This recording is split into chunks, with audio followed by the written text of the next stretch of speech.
In the unprecedented times of the 2020 pandemic, our country's digital divide became widely exposed, and the effects of increasing economic and digital inequalities became more apparent. As the founder and president of a technology firm, Ed Christmas questioned the reason for this, as well as the underrepresentation of Blacks in the field of technology and entrepreneurship.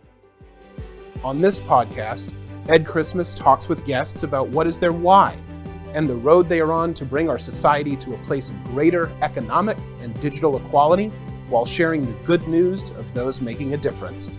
Welcome to The Road to Why, presented through the partnership of Cisco and Sology Solutions, a proud member of the African American Cisco partner community. Welcome to The Road to Why, where we highlight individuals that are making an impact in our communities and making a difference for our young youth. I am Ed Christmas, the host of the show, and joining me today is a colleague, friend, and a community leader, Antoine Joyce. Antoine, welcome to the show. Thank you. Antoine's the VP and city leader of All Stars Project of Dallas. Antoine, how's it going today? It's going. I am so impressed right now. It's going great. And I love this. It's so great to be here with you. I'm glad you could come on. You know, we've been talking about this for a while. The road to why goes back into individuals' lives. As you know, we take paths and different turns, and one day we wake up, as you were saying earlier, and figure out what's their why. So the first question I'll start off with is, do you know your why? You know, I was driving up here and going, how am I going to answer this question? Because in some ways, I fell into this. Mm-hmm. So I like to tell stories, right? I'll tell these two quick stories. My mother was a single parent. She had 4 boys. Mm-hmm. And I didn't realize this till later in my life, obviously. But 3 of my brothers went to a public school, probably 10, 15-minute walk from our apartment, PS 44 in Bed-Stuy, mm-hmm. Brooklyn. And around 12 years old, I was at this point in my 9th grade of high school, which is unusual. I skipped a grade and so forth. But she needed to do something with me after school. And she needed someplace for my brothers to go after school. So there was a police athletic league program, PAL, downstairs in the gym of the school. And she got me this job as a counselor. Like it was an internship, if you will. And so every day after high school, I would come from my high school to counsel. To counseling. And basically that was a way also, my brothers were in the program, and then I walked them home. So by 6:30, by the time she got home from work, we already taken care of, homework is done, you had a meal. Kept you off the street. Kept you off the streets. And something happened in there along the way. I mean, after I became an intern counselor, I became a summer counselor. I kept the job for a number of years all throughout my high school years. And around that time, I also met the All Stars Project. My cousins were dancers in the talent shows that we produced. So that's how you got introduced to All Stars? That's how I got introduced to All Stars, yes. And I started seeing community. I started seeing the work that I was doing in the talent shows and outreaching and supporting other young people to perform in these shows. And I will learn something there, and I'll come back and bring it back to PAL, and it'll have this massive impact on how I was working with the kids there and how they saw me. You were taking their programming, bringing it into PAL. Yeah. Let me hold you for a second. All Stars Project, you got introduced from your cousins? Yes. So for the audience, first of all, I'm going back to Bed-Stuy. Bed-Stuy, do or die. For those that are here in Dallas and not familiar with Bed-Stuy, just describe what that environment was like. So Bed-Stuy today is obviously much different. So Bed-Stuy, Brooklyn, home of Jay-Z, home of Biggie Smalls, a lot of, rappers that we all know. I tell the young people, Chris Rock is from Bed-Stuy, right? It was a mix of middle class. So brownstone communities, if you think about the Cosby Show, there was that facade, that's Bed-Stuy. But it was also the era I grew up in, from 80s to the 90s, a lot of violence, a lot of gang activity, a lot of drugs in the community, just a lot of despair. Yep. My Bed-Stuy is, abandoned buildings, Right. empty lots, Okay. liquor stores on every corner, and just a lot of just kind of like fun block parties life, but also No out. no out. Yep. And that's why I wanted to set the stage. And then yeah. I'm going to ask you to share with the audience what All Stars Project is as an organization, how long they've been around, and more importantly, how you got into the role you are here in Dallas. Yeah. So we're a 40-year-old organization, and we began in New York City. What we do is we transform the lives of youth from poor, underserved communities, and we use a ideology of performance. That performance can help unlock potential, unlock opportunity for young people, and we do that in partnership with caring adults like yourself. Just to be honest, you are a board member here in Dallas, so Right. I want the audience to know that. And we do that through a multitude of programs. So as I mentioned, one of the core programs that started our organization was a talent show. And young people performed on stage, doing all sorts of talent. I was a dancer. Then I tried to be a rapper. Wasn't that great as a rapper. But then, like other young people, I became a volunteer. And I learned about production and sound by producing talent shows, not just in Bed-Stuy, but all over Brooklyn. And then even learned New York City by traveling all over New York, being in neighborhoods I never was I never exposed to until I was doing a talent show there, created a network for myself, and have friends in areas. So that was the first program, and the community comes to support kids in new ways and positive ways. We have a program called Development School for Youth that teaches young people about the performance in the business world. Right. So, everything from dressing professionally, having conversation, but also confidence, Yes. having appreciation, understanding what's expected of them in a work environment. And again, we do that by visiting your offices. Lunches. You provided internships for our students in the summer. Right. So all those activities help young people grow.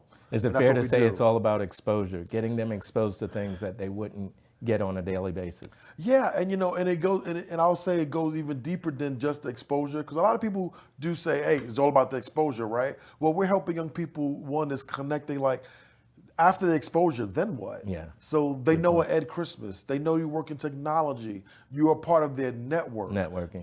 And I think what a lot of young people, and for myself, growing up in Bed-Stuy, as you talked about, the out wasn't because I couldn't see the out. I knew Manhattan existed. I knew corporate America existed. I've seen movies. I've loved Michael J. Fox and Secret of My Success, but I didn't have. There was no tie. There was no tie. Yeah. And in that movie, he had an uncle that he went to go visit and put him in the mailroom. Well, I didn't have that uncle. Right. My father, was a mechanic, and he was like, "Hey, I want to help you get a job being a bus driver," because he was a truck driver as well. Yeah. My mother worked in the welfare system, so. It wasn't until I met the All-Stars and my son calls him Uncle Joe. He was a donor to the All-Stars Project. He worked at Merrill Lynch. And one day after PAL was over and I was expecting my first son, my son, I said, "Joe, I want a job." And he was like, "Well, I'll make a call for you." And he made a call to a colleague of his at Merrill Lynch, and I started in the mailroom. Wow. So, awesome. So the All-Stars, it's about the exposure, but it's also about how do you help young people create environments and networks and connections and see themselves bigger in the world. Yeah, no, that's awesome. I visited with you at some high schools, and it was a great experience, but what I picked up on, you're not going after the cream of the crop. No. You're going at the kids that are probably at risk, coming from underserved communities, and firsthand, what poverty has done for these youth in these communities. Yeah. So, explain to me how you take a kid that has no hope and no vision. What have you been able to do? Just share some success stories, because I've sat on a stage with you and have seen individuals get up there that 3 years ago, they would have been afraid to get up there. Now, to your point, confidence, they have a vision, they have a network, they're connected, they feel a part of society. Yeah, well, thank you for that. Share a few stories around Yeah, that. so I think about, and this goes back to my why. I didn't know that I mattered. Individuals in the All-Stars Project, adults, mostly white adults, who I had no exposure to white America in that way, had no exposure to wealth. They showed me that I mattered and they cared about me. And for a lot of our young people, part of the hopelessness is because they feel that the world doesn't care about them. So what we're doing, again, we're connecting them to adults who say, I care, and I'm inviting you to environments that you have been left out of, and I'm going to show you how you navigate this environment. So I think about a young woman, I just visited with her 2 weeks ago, Sierra. She was one of my first students in Development School for Youth. I met her at Pinkston in West Dallas. And, Sierra lived in a kind of, housing tenement with her family, took the bus everywhere. And, if you know Dallas, DFW area, it takes a long time to get anywhere. Right. But she was like, I want to keep doing this. She was very shy. She wouldn't talk to you. She wouldn't look up and so forth. And now I call Sierra. I'm like, how we doing? She's like, oh, I have a job in Fort Worth. I have my own apartment. There you go. I'm paying $1,300 a month, but I can afford it. Wow. I just bought a car. And she's navigating things that I'm still like, you take the you took the bus to where and did the what? Right. You know what I'm saying? It is like, wow, she's navigating just being just a normal citizen in the world, right? Where she would tell me things, and I don't want to tell her personal story, but she had a hard time, and she will take things out on herself in ways that were harmful to herself. And the All-Stars gave her a place to not only express that, but have experiences. She had 3 internships, and so now she has a resume that she's like, I can do certain things. And partly what prompted our getting together was she sent me an article.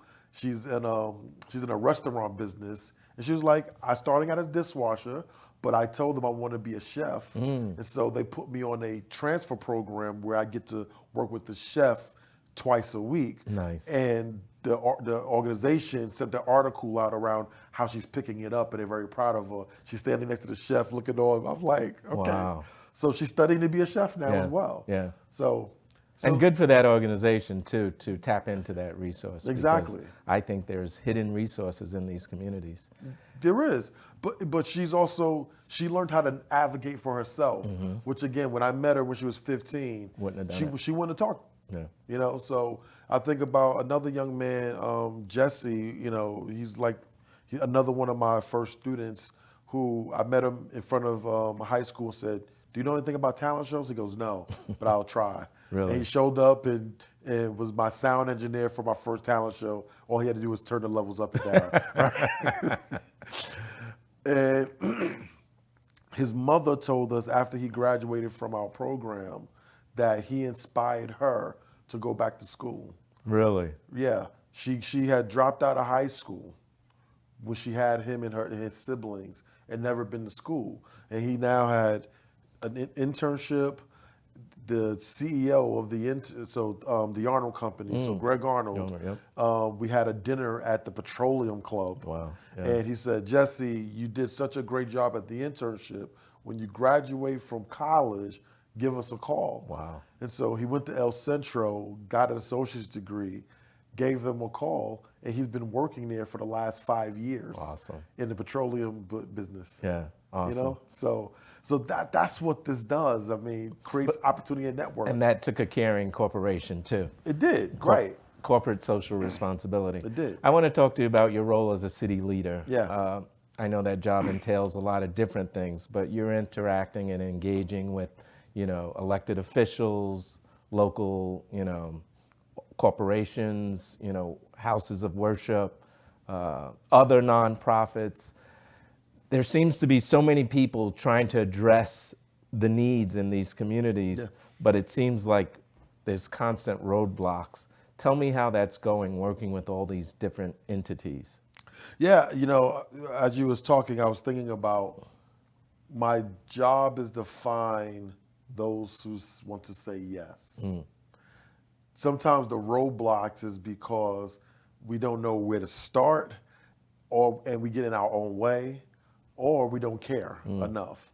So part of my work is to find those who care just enough to want to say yes, even not knowing fully what they're about to do with me or with the young people. Yeah. My job is to create opportunity. So when I walk into a corporation, again, we talked about caring corporations, I tell them very straight, these young people probably have no skills that is viable to your bottom line today. But what you're going to do is create an opportunity for them to learn what they love or hate, Right. so they can make another decision the next go around where they want to be. Right. When I talk to community leaders, and look, I meet a lot of community leaders who are often in it for the publicity. Thank you. Yeah. Yeah. No, I get it. But then you find a few who are like, I really want to make a difference in a child's life, and know that it takes 1, 2 at a time, right? And the word, technology, right? We talk about scale. We try to scale things so fast, but really my job and what I think works the most is the day-to-day one-to-one relationships, right? We got to build relationships. Every young person, every adult is unique in what they can bring and what they can give and what they need. So once you put that together, it all works. Yeah. And But I hear what you're saying. It has to be a genuine interest. Yeah. And I'm going to go back to our partners for this show. This came about through Sology Solutions partnership with Cisco. Cisco formed during the Social Justice Initiative, African American partner community, where they said, we want to help these partners because if these African American partners can build their organizations, they're going to have an impact on the communities. Yeah. So I want to go back and talk about, what we're hearing from these city leaders, from everybody. You hear things like, inequity, wealth inequity. You hear, we got to do economic development, economic equality, all those terms, but I don't really see a lot happening. So I wanted your perspective, because you're at the ground level. You and I did Community Day, a couple of weeks ago. Right, knocking on doors and in knocking South on Dallas. doors, and that's unbelievable that it was such a welcoming for us to be into those communities. But what do you think the answer is to change those dynamics where there is economic equality? There's not one answer, obviously, right? I think a lot of people are trying a multitude of solutions that altogether can work, right? I think one of the issues sometimes is, and even for me, I had to realize where I was in the ecosystem of things. We sometimes tend to think that my way is the best way, The and only the way. only way. Yeah. And it's like I need to understand and respect how you're thinking and attacking this issue. Again, for me, the talent show was a way for me to see opportunity for myself. The Development School for Youth, although a great program, wasn't my avenue into the broader community social justice world, right? I don't like corporate America in the ways that I thought it was harmful to my community when I was younger. So it didn't attract me. So I think if we as community leaders, one, get together to understand each other more, I think that's really the answer in terms of doing this. Because we all got solutions. They all can work. But I can't dish yours because what I'm doing. No, I totally agree. I had someone on the show the other day, and they said the key word, it's going to take partnerships, right? It's going to take corporate partnerships with public, with nonprofits to kind of come together with a private overall, private, public. The interesting thing, I was reading about it the other day in the Dallas Journal. They say the U.S. is going to go through a workforce shortage similar to what Japan did. and same conditions, aging population, Yep. and low birth rates, right? So it hit me. We have a whole resource group in these communities that haven't Right. been tapped into. Right, so that's my solution. That's what the All Stars is working to. We're saying there are young people and families and communities who are asking to be a part of the society, mainstream, yeah. to be part of society, right? And we've been overlooked for hundreds Marginalized. of years, marginalized, and related to as if we don't have much to give. Right. So if you can look at them not just as a fix or as just a simple talent pipeline resource, but as human beings who want to give.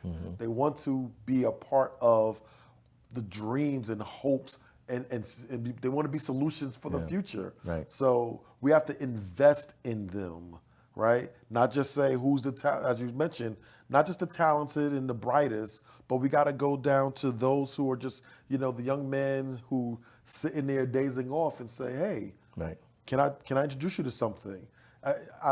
When you was at the school, I remember, you and Hank was there, and these young men were kind of goofing off a bit, whatever, until y'all both mentioned basketball. And they kind of perked up. They was like, oh, look at these guys. And it's like, then y'all had them in the palm of their hands. Right. But it's meeting them where they were Connecting. at, connecting, right? And then saying, we here. What else y'all want to know about? Then they started asking you real questions. Absolutely. It was a beautiful thing to see. And we did that in 30 minutes. No, absolutely. So imagine if we invested that time every single day into our communities. It would be beautiful. And that's what I'm trying to do, working with technology firms. Yeah. Technology is something you could easily get into, entrepreneurship. These kids have talents. It's just a matter of reskilling, like what you're doing at the All-Stars. Yeah. Giving those soft skills, because, prior to All-Stars, they probably wouldn't get exposed to those soft skills. Exactly. So that's key. I know you're working with Dallas County Community College. Yes, Dallas County College. yeah. Dallas College, yeah. Exactly. We're engaging with them in a new partnership. They came to us and they said, here's a list of things that they are working towards, right? Our young people don't have confidence to apply for some of the job opportunities that are available. Some of the supervisors that are supervising interns don't know don't have the relationship. Can we build a relationship with them? Can you support our staff in creating opportunities and ways we can deepen the relationships with our students? And we're like, yes, we can help. We've been using what we call the 8 dimensions of development. It's a study that we did with SMU over 6 years. And we believe that these 8 core dimensions, they're tied very well with 21st century workforce skills, soft skills that we all need, but appreciation, giving, confidence, improvisation, which I love because you got to navigate when things come and go, right? Be fluid. Personal responsibility, which young people need to have that, right? Vocational competencies. So, that's like 5, right? But that's what we work on with our young people every day, is to see those core competencies for themselves. And no one else is doing that. Not a lot of people are, right? And again, you talked about buzzwords, right, or phrases. We don't want to turn 21st century workforce skills into like, now let's have problem solving, saying put it in a resume. Right. It's like, well, how do you develop that? Right. And again, our programs are designed to put young people in real world opportunities where they come up against some of those things. Absolutely. And then we can help guide them and direct them, as you talk about performance, in ways that are supportive for them. Yep. So in wrapping up, if I could ask you to, look into the audience and address 2 things. What would you tell the kid that is in an underserved community and he doesn't have that vision or he doesn't feel connected to society? And then also to companies, corporations, how do they make a difference? Yeah. So to the young person, I will say, I know firsthand there are adults out there who care about you and who love you. And I want them to know that they are loved. I think that's missing today. That love is not being expressed in ways that are supportive for everyone in our community. Right. So you are loved. 2, for our corporate partners, get involved in every single way. Don't hold yourself back by not knowing what the outcome will be, right? Get involved in a young person's life, one person outside of your family ecosystem, and support them where they are now and develop a relationship with them where they want to go. But obviously, you can get involved with the All Stars Project in that way. So go to our website, www.allstars.org. You can find all of our regions there. We're in six cities. Yep. So in Jersey, Jersey City, New Jersey, Newark, New Jersey, Chicago, New York, San Francisco, Dallas.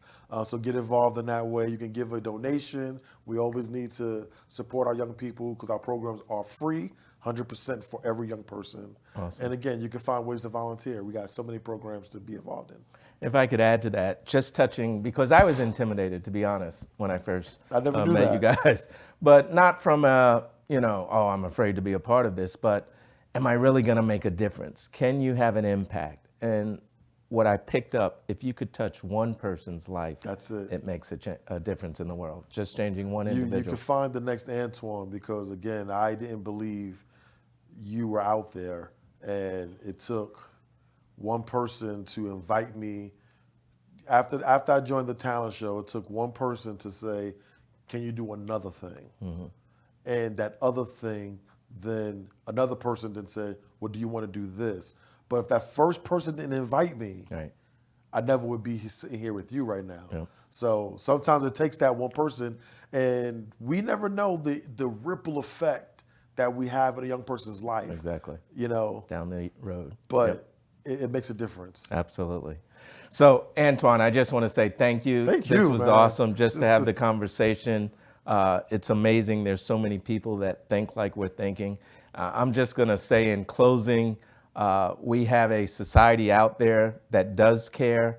There's a community out there that is a resource to be tapped into. So until our next show, God bless.